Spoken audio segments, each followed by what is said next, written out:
राष्ट्रीय मतदाता दिवस के अवसर पर आयोजित कार्यक्रम में प्रमुख रूप से उपस्थित केंद्रीय विधि एवं न्याय मंत्री श्री रविशंकर प्रसाद जी, मुख्य निर्वाचन आयुक्त श्री सुनील अरोड़ा जी, निर्वाचन आयुक्त श्री सुशील चंद्रा व श्री राजीव कुमार जी, निर्वाचन आयोग के अन्य अधिकारीगण, देवियों और सज्जनों, हमारे जीवंत लोकतंत्र के संचालन में चुनाव प्रक्रिया की प्रमुख भूमिका है। देश में स्वतंत्र एवं निष्पक्ष चुनाव कराने के संवैधानिक दायित्व का सफलतापूर्वक निर्वहन करने वाले भारत निर्वाचन आयोग के 72वें स्थापना दिवस पर मैं सभी पुरस्कार विजेताओं एवं देशवासियों को हार्दिक बधाई देता हूं।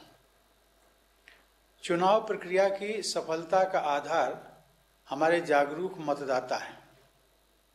सभी मतदाताओं को जागरूक बनाने और मतदान प्रक्रिया में अधिक से अधिक भागीदारी के लिए प्रोत्साहित करने के प्रमुख उद्देश्य को लेकर वर्ष 2011 से राष्ट्रीय मतदाता दिवस का आयोजन किया जा रहा है।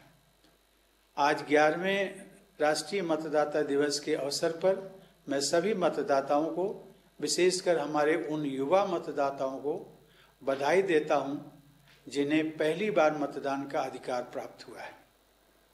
आज से आपको भारत की लोकतांत्रिक व्यवस्था में और देश का भविष्य तय करने में सक्रिय भूमिका निभाने का अवसर प्राप्त हो रहा है। आप सबको मेरी बहुत बहुत बधाई।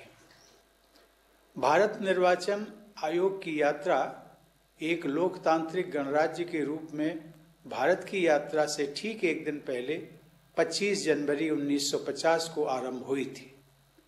निर्वाचन आयोग चुनाव प्रक्रिया को प्रभावी बनाए रखने के लिए समुचित उपाय करता रहा है। सशक्त निर्वाचन तंत्र के निर्माण के द्वारा भारत निर्वाचन आयोग ने पूरी दुनिया के समक्ष उदाहरण प्रस्तुत किया है। देवियों और सज्जनों, भारत में गणतांत्रिक प्रणाली का समृद्ध इतिहास रहा है। स्वाधीनता प्राप्ति के बाद भारत के संविधान के माध्यम से रोपे गए लोकतंत्र के पौधे की जड़ें लगभग 2500 वर्ष पुरानी गणतंत्र की मिट्टी से पोषण प्राप्त कर रही हैं। संभवतः इसीलिए आज पूरी दुनिया में जब लोकतांत्रिक संस्थाओं के कमजोर होते जाने की आशंकाएं व्यक्त की जा रही हैं, तब भारत में लोकतंत्र मजबूत होता जा रहा है। वैशाली, कपिलवस्तु और मिथिला की परंपरा से भारत ने यह सीखा है कि शासन पर समाज के किसी एक वर्ग या वंश का एकाधिकार नहीं होता है। लोकतंत्र में लोक यानी जनता की इच्छा ही सर्वोपरि होती है। गांधी जी के ग्राम स्वराज से प्रेरित हमारे संविधान के पंचायती राज में भारत की इसी परंपरा की सहज अभिव्यक्ति देखी जा सकती है।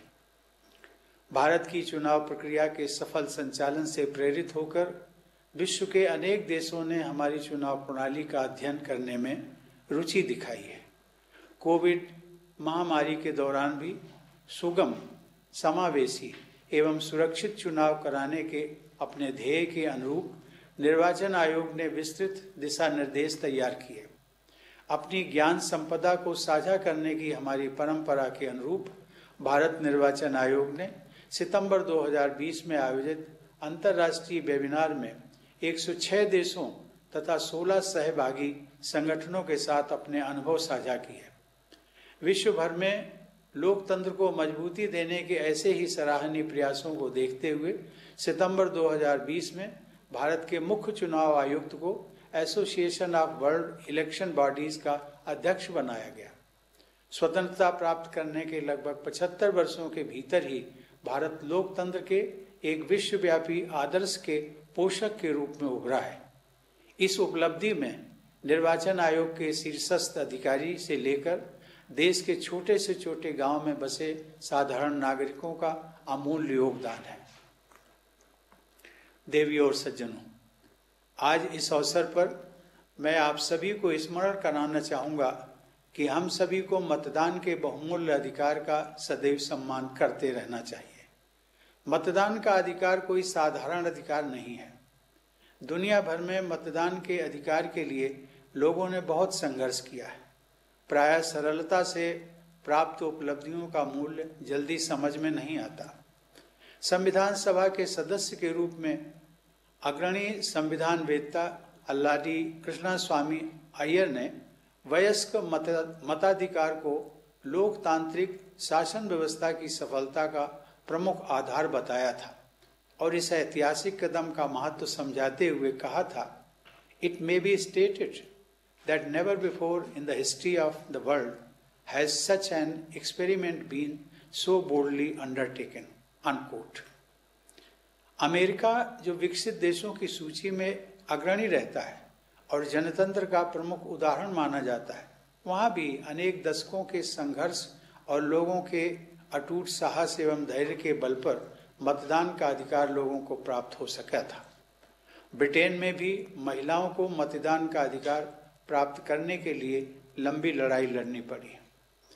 आज़ादी से पहले भारत की स्थिति भी मताधिकार के मामले में अन्य देशों से बहुत भिन्न नहीं थी। हमारे देश में भारत सरकार अधिनियम 1919 और 1935 के द्वारा चुनिंदा लोगों को ही मतदान का अधिकार दिया गया था, लेकिन स्वतंत्र भारत के हमारे संविधान में आरंभ से ही 21 वर्ष या अधिक आयु के सभी नागरिकों को मतदान का अधिकार प्रदान किया गया। बाद में इस आयु को घटाकर 18 वर्ष कर दिया गया।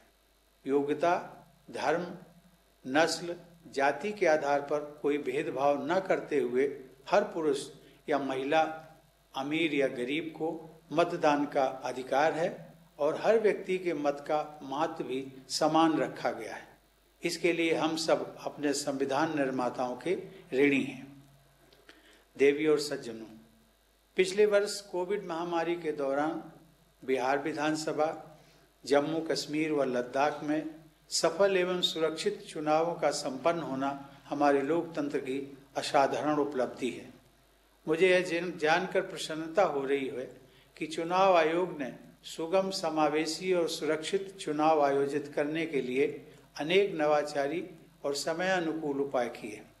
मुझे यह जानकर प्रसन्नता हुई है कि बिहार विधानसभा के चुनाव में दिव्यांगजनों, 80 वर्ष से ऊपर के वृद्धजनों, आवश्यक सेवाओं में कार्यरत मतदाताओं अथवा कोविड से संक्रमित या क्वारंटीन में रखे गए मतदाताओं को डाक मतपत्र अर्थात पोस्टल बैलेट की सुविधा उपलब्ध कराई गई। महिलाओं की सुविधा के लिए महिलाओं द्वारा प्रबंधित मतदाता केंद्रों की संख्या बढ़ाई गई। इन्हीं विशेष प्रयासों के कारण बिहार की 243 विधानसभा सीटों के लिए आयोजित चुनाव में कोविड महामारी से जुड़े प्रतिबंधों एवं कठिनाइयों के बावजूद मतदान का प्रतिशत 57.05 तक पहुंच गया, जो कि 2019 के लोकसभा चुनाव के मतदान प्रतिशत के लगभग बराबर था। इस सराहनीय उपलब्धि के लिए निर्वाचन आयोग, मतदान तंत्र से जुड़े सभी लोग और हमारे जागरूक मतदाता विशेष बधाई के पात्र हैं। मुझे बताया गया है कि चुनाव आयोग ने मतदाता संपर्क बढ़ाने के लिए डिजिटल संचार सहित मल्टीमीडिया का उपयोग बढ़ाया है। चुनाव के दौरान कोविड सुरक्षा प्रोटोकॉल तथा दिशा निर्देशों के बारे में जागरूकता फैलाने, पंजीकरण कराने तथा मतदान में भाग लेने हेतु मतदाताओं को प्रोत्साहित करने की दृष्टि से संचार माध्यमों का अधिकाधिक उपयोग किया गया। देवियों और सज्जनों, कोरोना महामारी अभी पूरी तरह से समाप्त नहीं हुई है। 2021 में भी निर्वाचन आयोग को अनेक चुनावों का आयोजन करना है। आयोग ने मतदाताओं को safe, empowered, informed and vigilant बनाने का ध्येय तय किया है। नए मतदाताओं के नाम जोड़ने के विशेष अभियान चलाया गया। डिजिटल इंडिया के साथ साथ सूचना प्रौद्योगिकी के उपयोग के लिए नवीन उपाय किए गए। मुझे बताया गया है कि इन प्रयासों के परिणाम स्वरूप 1 जनवरी 2021 तक लगभग 27 लाख नए मतदाताओं के नाम मतदाता सूची में शामिल किए गए हैं। अब हमारे देश में मतदाताओं की संख्या लगभग 92 करोड़ से अधिक हो गई है। जिनमें महिलाओं की संख्या लगभग 44 करोड़ से ऊपर है। भारतीय संविधान के प्रमुख शिल्पी बाबा साहब डॉक्टर भीमराव अंबेडकर ने मतदान के अधिकार को सर्वोपरि माना था। इसलिए हम सभी का, विशेष रूप से पहली बार मतदान का अधिकार प्राप्त करने वाले हमारे युवाओं का दायित्व है कि वे न केवल स्वयं अधिक से अधिक संख्या में पूरी समझबूझ के साथ अपने मताधिकार का प्रयोग करें, अपितु दूसरे लोगों को भी प्रेरित करें। अंत में एक बार फिर मैं सभी देशवासियों को राष्ट्रीय मतदाता दिवस की बधाई देता हूं और आशा करता हूं कि हम सब मिलकर अपने देश में लोकतंत्र को मजबूत बनाने के लिए अपना योगदान निरंतर देते रहेंगे। धन्यवाद। जय हिंद।